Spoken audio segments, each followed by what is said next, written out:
Audio Jungle.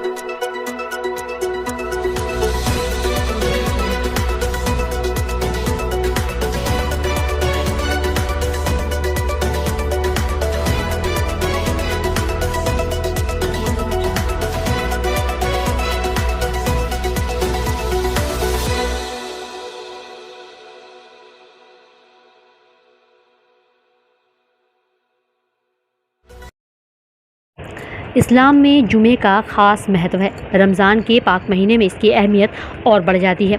5 अप्रैल को दुनिया भर में आखिरी जुमेतुल विदा की नमाज़ पढ़ी गई।